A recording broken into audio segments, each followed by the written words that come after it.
à une question qui me paraît ici douloureuse et qui tourmente le mouvement progressiste. Comment définir la laïcité?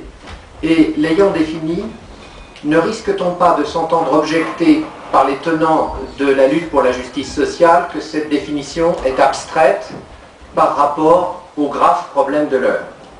Et mon souci, c'est de tenter de montrer que la défense de la laïcité va de pair avec la défense de la justice sociale. Telle sera très exactement la thèse que je vais essayer de soutenir. Qu'est-ce que la laïcité? Je suis d'accord avec ce que j'ai entendu tout à l'heure. Il n'y a pas de laïcité ouverte ou fermée. Dire laïcité ouverte, c'est insulter la véritable laïcité en suggérant que sans adjectif, elle serait fermée. On ne parle pas de droits de l'homme ouverts, on parle de droits de l'homme tout court. Eh bien, parlons de laïcité.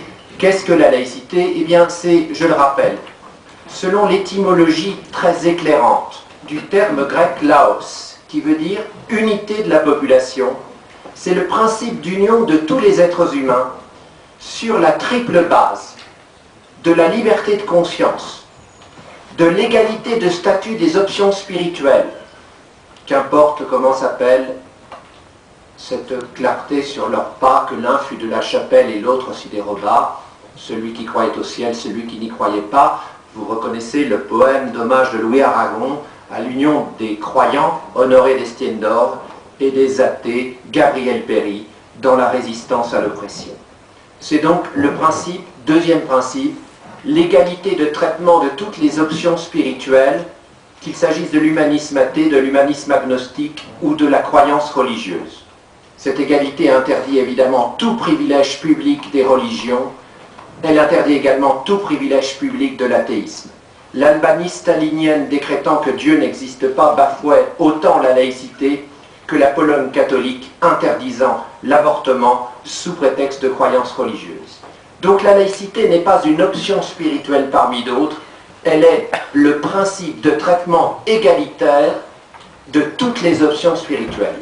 Second principe constitutif de la laïcité, que les prétendus laïcs ouverts oublient trop souvent, ce qui leur permet ensuite de dire qu'en Europe, là où il y a concordat ou impôt religieux, il y a laïcité, et que donc la France serait seule. On ne voit pas d'ailleurs en quoi la solitude serait un argument de droit. La France était seule pendant la Révolution française, cela ne lui donnait pas tort contre les monarchies coalisées de toute l'Europe.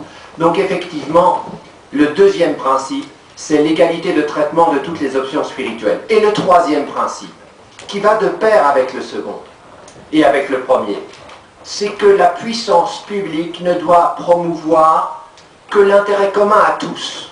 Et c'est pourquoi la puissance publique n'a pas à financer